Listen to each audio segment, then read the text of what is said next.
kelib umra bajarib o'tasizlar. Umrada har kun qilib umrani ana hamma o'tganlarni haqqiga boshlaydi deb aytib qo'ydi. Endi bir masalani hoji onalarimizga aytib o'taylik. Esimga keldi. Avvalroq bir qo'rqamiz onalarimizga aytdiki, onalarimizda har bir oyda bir uzri bo'ladi. Ayollarga uzri bor paytga masjidga kirmak to'g'ri kelmaydi. Masjidga kirish harom. Namoz o'qiy olmaydi. Qur'on o'qiy olmaydi. Ular faqat zikrda bo'ladi. Subhanalloh, alhamdulillah, astagfirullah. Gasidan chiqmaydi. Endi bu ajonalarimiz ko'p siqilsa kerak. Men nima shahramga bora olmadim. Men avval bir marta kelganimda shunday ayollarga guvoh bo'ldikki, eshitib qoldik. Shu uzrli holatda haramga borgan. Bu Xudoning hukmidan chiqyapti u. Xudoning hukmidan tashqari chiqyapti. Qattiq javob beradi ertaga. Endi ular siqinib biz savobda bo'lmay qoldik. Amallarimiz qanday bo'ladi deganda bir ayoliki gasizada tafakkur bilan zikr bilan Allohim shu uzrni menga berding, men shu yerda seni itoat qilib turaman desa, bu ayoliki borib umra bajarib keladi. Bitta umra bor bu. Mening umrasi 700 ta bo'ladi burada. Gasizada turganda Alloh taolo 700 ta umrani savob beradi. Buni aytdim, men besof qolmayman. Uzr holatda qabul qilib Allohning hukmiga tursangiz savobingiz ko'payadi. Bitta to'p sizin oldingizda ham jo'rangiz qilib kelyapti, o'ganangiz undan ko'ra sizga 700 marta ko'payib ketadi. Bilan bunga hech qanday xafa bo'lmangizlar. Mana shu holatlarga, Allohning hukmlariga inshaalloh biz mana hozir labbayk Allohumma labbayk nima deyapmiz? Allohim senga tayyormiz biz labbayk. Bizda har holatga sening hukmingni, sening buyruqingni bajarmakka va sening rasulingning hukmini bajarmakka biz omadamiz, tayyormiz deb o'zimiz mana kafanni kiyib oldik. Mana kafanga o'ranib oldik. Janob qoriqamiz aytganidanki, biz ko'p xiyonat bilan kiyganmiz. Ko'p xiyonat, omonatlarga xiyonat bilan kiyimiz. O'zimiz mujrimmiz. Biz Xudoning oldida osiymiz, qancha gunohlar qilganmiz. Birodarlar, agar biz o'zimizni gunohimizni bilsak, bizni gunohlarimizni qilgan ayblarimizni agar Alloh taolo sir bilan yashirmasa edi, bugun bitta jamoat ichida yura olmardik. O'zimizni ahli komil ayollarimiz ichida o'tira olmardik. Qarang, misol sizlarga aytamanki, hali biz har bittamiz farzandimizga bir to'y qilamiz, uyga kelin olib kelamiz, uyiga olib kelib kamerani olib to'rib olasiz. Bir necha yil o'tgan so'ng, 10 yil, 5 yilda o'tgan so'ng olib televizyonda to'xtatasiz, shu to'yni bir ko'rib olaylik, hammalari o'tiringlar bir ko'raylik. Kim ketdi, kim qoldi deymiz. Lekin birodarlar, bu to'yda ko'rib olgan kamerangiz xotirasi to'lib qolishi mumkin. U buzilib ketishi mumkin, yo'qolishi mumkin. Lekin Alloh taolo onaning ichida bo'lgandan, dunyo kelganingizdan ustingizga shunday bir kamerani qo'yibdi. Bu xotirasi ham tugamaydi. Bu buzilmaydi ham. Bu hamisha turgan. Agar dunyoda bizning yoshimiz 40 ta bo'lsa, 40 yildan beri qilgan ishimizni, aybimizni bir videoga olib, katta televizorga oldiga qo'yib, hamma og'ayn urug'laringizni, do'stlaringizni olib kelsa, o'tir, o'zing ham o'tir, shunda ko'rib chiqay desa, kim o'tiradi? Kim qarayoladi? Qilgan aybimizni qo'rqib uyalishimizdan butun mamlakatni qo'yib ketishimiz mumkin. Lekin Alloh taolo bizning shunday katta gunohlarimizni, aybimizni, sirimizni yashirib kelyapti. Shunday bir osiy bandamiz. Shunday Robbimiz bor bizga mehribon, sattorul uyub, g'afforul zunub. Ana shunday Robbning uyiga boryapmiz birodarlar. Birga ko'p duo qilingizlar. Tinmay duo qilingizlar. Uyalmangizlar. Xudodan so'rab olingizlar. Duoda men duo qilayotganda nima deyap, qariqam aytdi, bilganlar duosini o'qiydi. Bilmaganlar men nima duo qilayin, falon yerga nima ish qilayin. Xudo qalbingizning egasi. Xudo yuragingizning egasi, qalbingizdan aylantirsangiz Xudo biladi. Tilingizdan chiqarmasangiz ham. Siz o'zbekcha duo qilasizmi? Tojikcha duo qilasizmi? Arabiy duo qilasizmi? Hammasi Xudoning. Og'zingizdan kelgan duoni qilavering. Duoga charchamang. Majid Xudo taolo Qur'oni Karimda aytdiki, "Auzu billahi minash shaytonir rojim Ud'uni astajib lakum. Sizlar duo qilgan men beraman dedi. Sen so'ragan men beraman deb turibdi. Alloh chaqirib turibdi.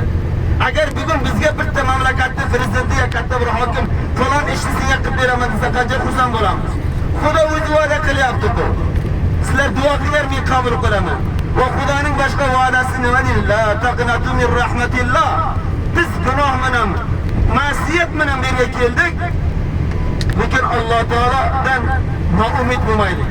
Noumid bo'lmagan butun umrlaringda qilgan gunohlaringni bir sekundga Xudo taolo kechirishi mumkin. Astagfirullah taydil bilan aytib. Mana hozir kafanda, muqaddas safarda musofirimiz, mazlummiz. Xudo taolo bizlarda hammalarimiz duolarimizni qabul qiladi. Xudo duoni rad qilmaydi. Duoni ijrat qilmaydi. Ya dunyoda naqd beradi, ya oxiratga zaxira qilib qo'yadi sizga. Bu o'zi ko'pragi ham qiyomat kunida zaxira bo'lishiga xursand bo'lamiz. Mana shu yerda duo qilishda nima duo qilaylik deganda butun musulmonlarda haqqiga duo qilaylik. Xususan mamlakatda haqqiga ko'p duo qilingizlar birodarlar. Men sizlarga qayta kechada ham aytdim, iltimos bilan bitta mamlakat borki sizlar shu yerda yashaysizlar.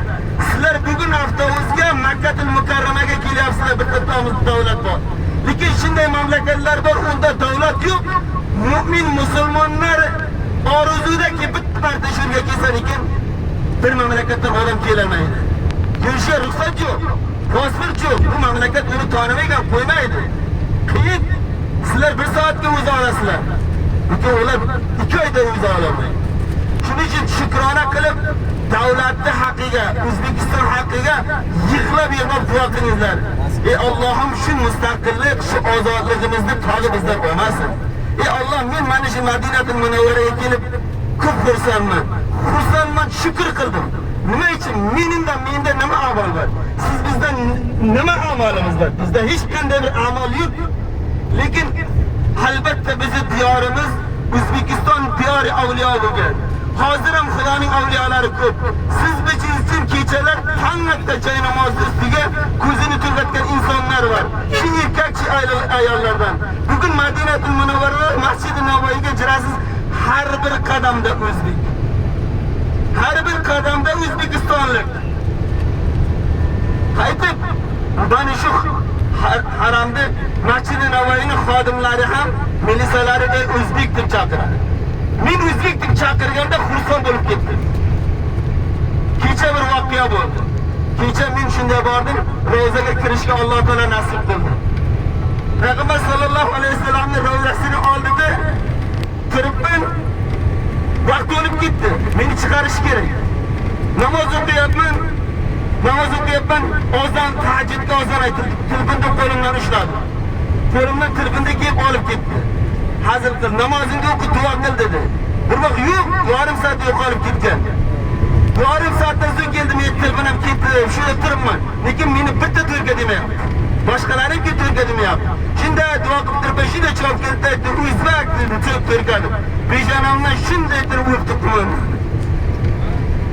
Yiqilib yardim. Bugun qarang, ular bilib turibdi, sizlar ixlos bilan kelyapsizlar. O'zbekistonning xalqi ixlos bilan kelyapti. Noumid bo'lmang, bir narsani bilmang. Alloh taolo ixlos amalini qabul qiladi.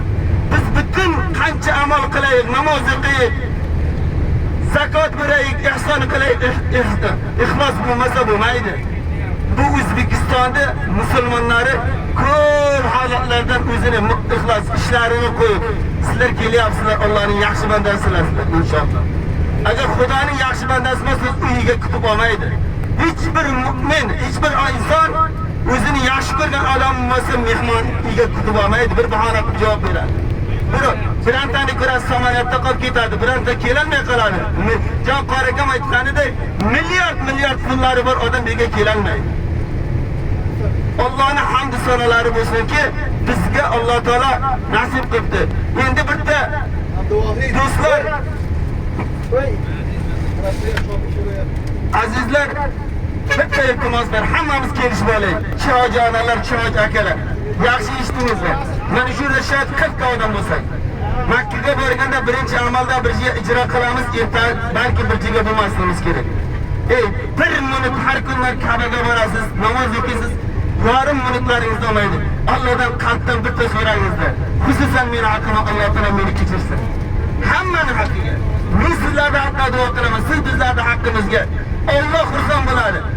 40 kishi bir guruhga faqat bir-birini haqqiga duo qilyapti. Ey farishtalarim, ko'pingiz bularni gunohini kechiring. Bularni tilaklarini bering deydi. Nima bular boshqalarning g'amini yeyapti. Bir-birini g'amini yeyapti. Bir-birimizni haqqiga ko'p duo qilaylik deydi. Hamma O'zbekistondan kelgan, hamma dunyo musulmonlari haqqa, xususan bizning Xudoy taolo nima uchun boshqalarning uchun aylantirib bir joy qilib qo'ydi? Bir-birimizni haqqimizga duo qilaylik. Ko'p yig'lab duo qilaylik. Xudoy taolo bundan ham ko'ra ne'matlarini va bergan ne'matlarni ko'paytirib bersin, bizga kamaytmasin. Alloh taolo yaxshiliklarni bersin, yomonliklarni bermasin.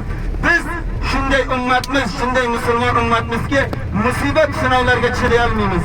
Ey Allohim, nan yig'lab so'raylikki, bizga musibat berma, bizga yaxshiliklik ber. Allohning shunday xazinalari bor, tugamaydigan xazinalari bor inshaalloh. Agar birorta savollaringiz bo'lsa, biror narsa bilmaysizlar, bemalol so'rayverasizlar. Assalomu alaykum va rahmatullohi va barakatuh. Asrga tushamiz, asrga.